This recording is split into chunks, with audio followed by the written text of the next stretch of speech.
Hey guys, welcome back to the show. Today is Monday. We're back with a super film support and I'm going to be answering one of the most requested questions. And this is not going to be a full detailed video. Leave a comment below or a thumbs up if you really want to see a very strong and good comparison between these two cameras.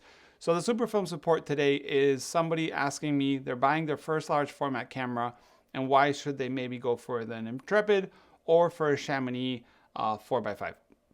So I'm going to start off by asking a couple of questions the other way around. I think when you're buying a camera, you need to think about what sort of thing you need for yourself. It's a very hard question to answer if you don't know what kind of photography people are going to be doing, what kind of experience they have. But as a first camera, a lot of people always look at the Intrepid as the option, and it's because the price is very low. An Intrepid camera is around $400 or euros, so I'm going to leave it at 400, 500, let's say 500. And Chamonix is more on the $1,200 or euros. So at double the price, the Chamonix, is it better for a beginner than the Intrepid? And my answer is going to be yes. And wait a second, I know it's more expensive. Why for a beginner it's better to have something like this compared to that? I think when you're starting, the Intrepid is a camera that's amazing for the price. But the problem with the price is there's a couple of things that are not just perfect. And when you're brand new into 4x5 photography, those things kind of can make the difference between getting amazing results and sometimes making mistakes. And those mistakes are going to be user mistakes because they don't know they have to check certain things on the camera. Those things, for example, on a camera like the Chamonix are actually way more fixed with the manufacturing and not so easy to screw up. For example, one main point when you're doing both cameras is both planes have to be parallel to start to get, depth of field to be normal. You want the front standard and the back standard to be exactly parallel. That on the Intrepid is not exactly perfect. It takes a little finessing. There's no bubble levels on this model. The newer ones do have it, but still, it's not such a refined camera for that. And then the Chamonix, for example, when you open it, it locks at 90 degrees. The front standard has a lock at 90 degrees, and you're pretty much confident that you have that set up, what I call zeroing the camera. So that's one of the things. Another issue that I've seen on a couple of Intrepids before is the ground glass on the back sometimes has, like you see, this is actually tight, but look at that wobble, okay?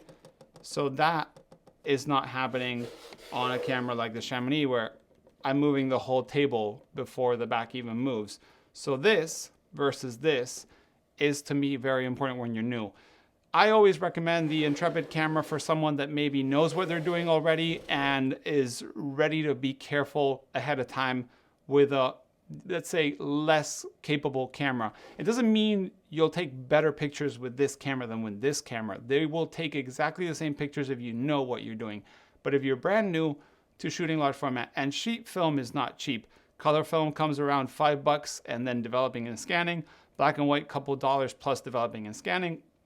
So you want to minimize the mistakes. Then the lenses, the film holders, the tripods, the dark cloth, all these things that you need are going to add on to your kit. But all that extra stuff is the same with this camera, So the only thing that you can cheapen out is on buying that camera. So when you're out there in the middle of somewhere, taking a portrait, taking a picture of landscape, do you want to have those minor issues? And they're minor. I'm telling you, if you know what you're doing, you can take this and you can use it as a B camera, which you destroy in rain or ice or whatever, wind. And this one can be the one that you use sometimes when you want to take a bit more care about shooting. But if you're brand new, this camera comes really nicely with the price, but it does have those extra little things that you have to know sometimes and maybe a little bit more experience. I'm going to get out of there and recommend that between these two cameras, also when you're beginning, try to find something that maybe is like a legacy camera, like a secondhand older camera, because nowadays for the price of an Intrepid, you can buy a Graflex, which are amazing for the price. You can buy Toyos, you can buy monorails, you can buy so many cameras. They're also very, very good cameras. So if you're buying new, yes, these are some of the options. Do remember also the Chamonix is still one of the cheapest large format cameras coming out in field photography because there used to be Ebony, there's Can-Ham cameras, there's other cameras that are premium in the 4x5 world. So this is still considered the entry level 4x5, but this has disrupted the market. And I love what Intrepid is doing. I love the community they're doing, the information they're putting out. I really, really like these cameras. But I think they're not sometimes the best option for someone that's absolutely new to large format.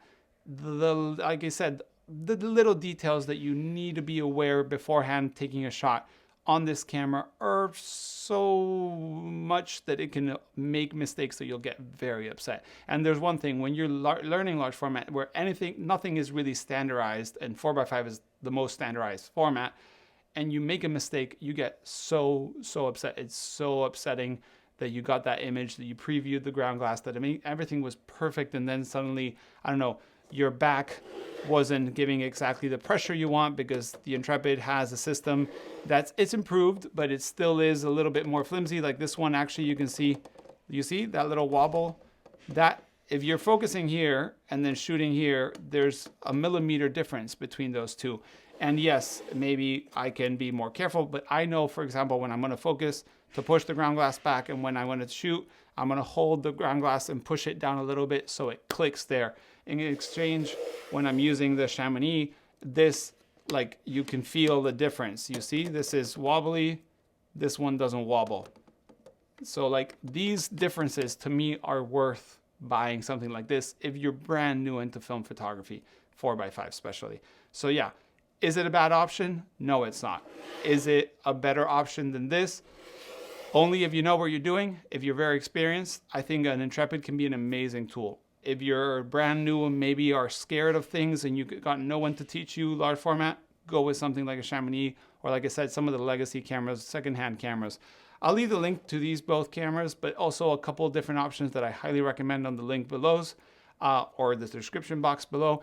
Let me know what you think. Do you agree with me that Intrepid maybe should be a better option for beginners? And don't get me wrong, price point is unbeatable, but every time I go out and shoot, the price of the camera sometimes is the last thing I'm thinking about. Yes, maybe you saved a little bit, but how many people you know have bought an Intrepid camera and have bought the next generation Intrepid camera and sometimes the next generation? So the price of 3 Intrepids ends up paying for one of these. You can either buy sometimes something that will work great and you want to upgrade, or you can buy something that you don't need to upgrade. So think about it. So yeah, I hope that answered the person's question. Remember, superfilmsupport.com. You can send any questions. I'll try to answer on a video on Mondays. Also, if you want to support the show, you can become a Patreon. It really helps me make these kind of videos, which are not mainstream and not, super clickbaity. So yeah, thanks for watching and thanks for your questions. See you in the next one. Bye.